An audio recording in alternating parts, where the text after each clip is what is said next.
नमस्कार दोस्तों, स्वागत है आप सभी का हमारे YouTube प्लेटफॉर्म हिंदी की राही में।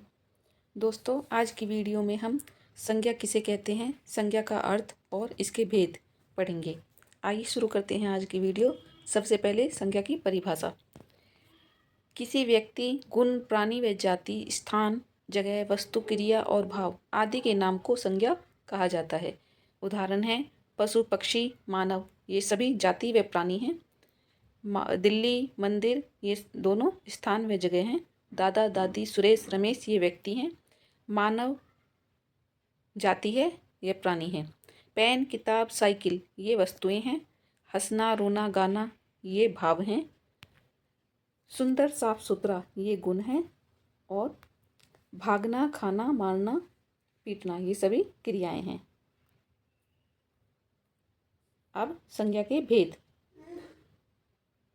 संज्ञा मूलतः 3 प्रकार की होती है: जातिवाचक संज्ञा, भाववाचक संज्ञा और व्यक्तिवाचक संज्ञा।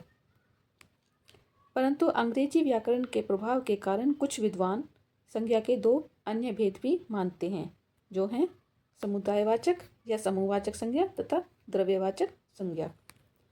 अतः संज्ञा के 5 प्रकार होते हैं, जो कि जातिवाचक संज्ञा, भाववाचक संज्ञा, व्यक्तिवाचक संज्ञा, समुदायवाचक या समूहवाचक संज्ञा और द्रव्यवाचक संज्ञा।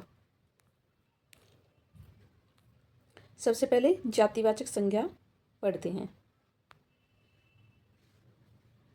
जिस शब्द से किसी जाति का संपूर्ण बोध होता है या उसकी पूरी श्रेणी और पूर्ण वर्ग का ज्ञान होता है, उस संज्ञा को जातिवाचक संज्ञा कहा जाता है। जैसे कोई वस्तु, जो कि मोटरसाइकिल, कार, टीवी, मोबाइल आदि चीज़ें। स्थान हो, जैसे पहाड़, तालाब, गांव, मंदिर आदि। और प्राणी हो, जैसे लड़का, लड़की, घोड़ा, शेर आदि, ये सभी प्राणी हैं। तो इन सभी नामों को हम जातिवाचक संज्ञा बोलेंगे। दूसरा है भाववाचक संज्ञा। जैसे कि इसके नाम से ही हम समझ सकते हैं कि जो भावों को दर्शाने वाले शब्द हैं, उनको हम भाववाचक संज्ञा कहेंगे। जिस शब्द से किसी वस्तु, पदार्थ या प्राणी की दशा, उसकी स्थिति और भाव का पता चलता हो, उस संज्ञा शब्द को भाववाचक संज्ञा शब्द कहते हैं। जैसे गर्मी, सर्दी, बुढ़ापा, जवानी, मिठास, खटास, थकान, ताजगी आदि, इन सभी भावों को भाववाचक संज्ञा कहेंगे। या स्थिति है, जैसे कि बुढ़ापा है, जवानी है, ये सभी स्थिति हैं, इनको हम भाववाचक संज्ञा नाम देंगे। तीसरी है व्यक्तिवाचक संज्ञा। जिस संज्ञा शब्द से किसी व्यक्ति विशेष, स्थान विशेष, वस्तु और विशेष व्यक्ति के नाम का पता चलता है, उस संज्ञा शब्द को व्यक्तिवाचक संज्ञा शब्द कहते हैं। अर्थात जिस संज्ञा शब्द से किसी खास व्यक्ति, वस्तु या स्थान का पता चले, जो कि अपने आप में विशिष्ट यानी कि अपने जैसे एकमात्र हों, उन शब्दों को ही व्यक्तिवाचक संज्ञा कहते हैं। जैसे किसी स्थान का नाम हो, व्यक्ति का नाम हो, ऐसे शब्द व्यक्तिवाचक संज्ञा कहे जाते हैं। जैसे स्थान के नाम हो गए, जिनमें कि भारत, दिल्ली, गोवा, अमेरिका, अमृतसर आदि नाम आएंगे। व्यक्ति का नाम लेते हैं महात्मा गांधी, भगत सिंह, सचिन तेंदुलकर, कल्पना चावला आदि, ऐसे नाम। वस्तु का नाम देखें तो रामायण, महाभारत, ऋग्वेद, रामचरितमानस आदि वस्तुओं के नाम। तो ऐसे जो नाम हैं, इन्हें हम व्यक्तिवाचक संज्ञा के नाम से पुकारते हैं। चौथा है समुदायवाचक या समूहवाचक संज्ञा।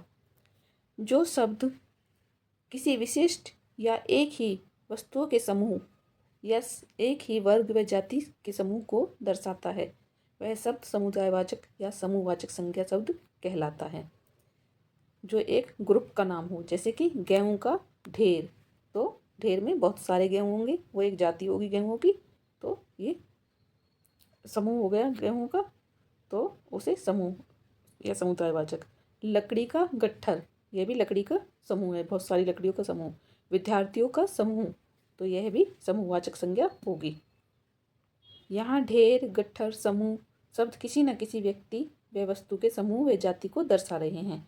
अतः ये शब्द समुदायवाचक या समूहवाचक संज्ञा शब्द हैं। जैसे कि सेना, सभा, इंसान। सेना बहुत सारे लोगों की जो सेना होती है उसे हम सेना कहेंगे, बहुत सारे लोगों का ग्रुप होगा। सभा, इसमें भी बहुत सारे लोग होंगे। इंसान, पूरी इंसानियत, एक इंसान या बहुत सारे इंसान। पुस्तक, बहुत सारी पुस्तकें।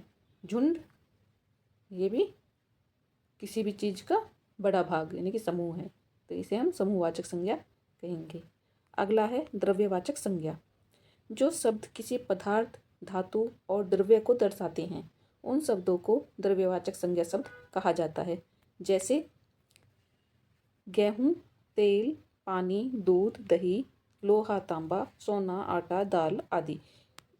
यानी कि कह सकते हैं कि जिन चीज़ों को हम नापने तोलने के काम में लेते हैं उनको हम द्रव्यवाचक संज्ञा के नाम में ले सकते हैं। जैसे गेहूँ को तोला जाता है, तेल को नापा जाता है, पानी को नापा जाता है, तोला जाता है, दूध, दही, लोहा, तांबा ये सभी तोलने और नापने मापने वाली चीज़ें हैं, तो इन्हें हम द्रव्यवाचक संज्ञा कहेंगे।